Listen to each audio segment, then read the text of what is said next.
Hi ಎಲ್ರಿಗೂ ನಮಸ್ಕಾರ. Smita ವ್ಲಾಗ್ಸ್ಗೆ welcome. Varalakshmi ಹಬ್ಬ ಅಂತ ವಾರದಿಂದ ಮನೆಯೆಲ್ಲ ಕ್ಲೀನ್ ಮಾಡಿ ಕಾಯ್ಕೊಂಡಿದ್ದಂತಹ ಹಬ್ಬ ಬಂದೇ ಬಿಡ್ತು. ಹಬ್ಬದ ದಿನ ಬೆಳಗ್ಗೆ ಬೇಗನೆ ಎದ್ದು ಎಲ್ಲಾನು ತಯಾರಿ ಮಾಡ್ಕೊಂಡ್ವಿ.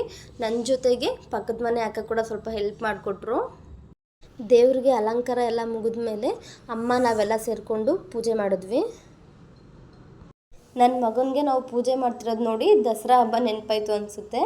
ಅವನ ಗಾಡಿಗೆ ಹೂ ಮೂಡಿಸಿ ನೀಟಾಗಿ ಅಲಂಕಾರ ಮಾಡಿ ನನ್ನ ಗಾಡಿಗೂ ಪೂಜೆ ಮಾಡು ಅಂತ ಅಲ್ಲಿ ದೇವ್ರ ಮುಂದೆ ನಿಲ್ಲಿಸಿದ್ದ. ನಾನು ಹಬ್ಬ ನಾಳೆ ಅನ್ನಂಗೆ ತುಂಬ ಕೆಲಸ ಮಾಡಿ ತುಂಬ ಸುಸ್ತಾಗಿದ್ದೆ. ನನ್ನ ಹುಷಾರು ತಪ್ಪಿರ್ತಾಳೆ ಅಂದ್ಕೊಂಡು ನಮ್ಮಮ್ಮ ಪಾಪ ಅಂಗಡಿಗೆ ಹೋಗೋದ್ರಿಂದ ಅವ್ರಿಗೆ ಟೈಮ್ ಇರಲಿಲ್ಲ. ಒಂದೇ ರಾತ್ರಿಯಲ್ಲಿ ಇಷ್ಟು ಥರ ತಿಂಡಿನ ರಾತ್ರಿ ಪೂರ್ತಿ ಅವರೊಬ್ಬರೇ ಮಾಡಿದ್ದಾರೆ. ಅವ್ರಿಗೆ ಥ್ಯಾಂಕ್ಸ್ ಹೇಳಲೇಬೇಕು ನಾನು. ಸಂಜೆ ಆದಮೇಲೆ ಮನೆಗೆ ಅರ್ಶಿನ ಕುಂಕುಮಕ್ಕೆ ಬರ್ತಾರೆ ಅಂತ ದೇವ್ರಿಗೆ ಒಬ್ಬಟ್ಟು ಮಾಡಿ ನನ್ನ ಮಗಳನ್ನ ರೆಡಿ ಮಾಡಿಸಿ ಜೊತೆಗೆ ನಾನು ಕೂಡ ರೆಡಿ ಆದೆ. ಸಂಜೆ ಆದಮೇಲೆ ಲಕ್ಷ್ಮೀ ದೇವಿಗೆ ಮತ್ತೆ ಎಲ್ಲ ಥರದ ಪೂಜೆನ ಮಾಡಿ ನನ್ನ ಬೇಡಿಕೆಗಳನ್ನ ದೇವ್ರ ಹತ್ರ ಬೇಡ್ಕೊಂಡೆ. ಮನೆಗೆ ಬಂದವ್ರಿಗೆಲ್ಲರಿಗೂ ಅರ್ಶಿನ ಕುಂಕುಮ ಕೊಟ್ಟು ಜೊತೆಗೆ ನಾನು ಕೂಡ ಬೇರೆಯವ್ರ ಮನೆಗೆ ಅರ್ಶಿನ ಕುಂಕುಮಕ್ಕೆ ಅಂತ ಹೋಗಿದ್ದೆ. ಹೆಣ್ಮಕ್ಳಿಗೆ ವರಮಹಾಲಕ್ಷ್ಮಿ ಹಬ್ಬ ಮಾಡೋದೇ ಒಂಥರ ಖುಷಿ.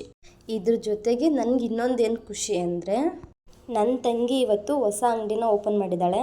ಅವಳಿಗೆ ದೇವ್ರ ಕೃಪೆ ಯಾವಾಗಲೂ ಇರಲಿ ಅಂತ, ಜೊತೆಗೆ ಲಕ್ಷ್ಮೀ ದೇವಿ ಎಲ್ರಿಗೂ ಆಯಸ್ಸು, ಆರೋಗ್ಯ, ನೆಮ್ಮದಿ, ಐಶ್ವರ್ಯ ಕೊಟ್ಟು ಕಾಪಾಡಲಿ ಅಂತ ಇವತ್ತಿನ ವ್ಲಾಗ್ನ ಎಂಡ್ ಮಾಡ್ತಿದ್ದೀನಿ. ಯಾರೆಲ್ಲ ನನ್ನ ಚಾನಲ್ನ ಸಬ್ಸ್ಕ್ರೈಬ್ ಆಗಿಲ್ಲ ಪ್ಲೀಸ್ ಸಬ್ಸ್ಕ್ರೈಬ್ ಆಗಿ. ಈ ವಿಡಿಯೋ ನಿಮ್ಗೆ ಏನಾದರೂ ಇಷ್ಟ ಆದರೆ ಲೈಕ್ ಮಾಡಿ. Thank you.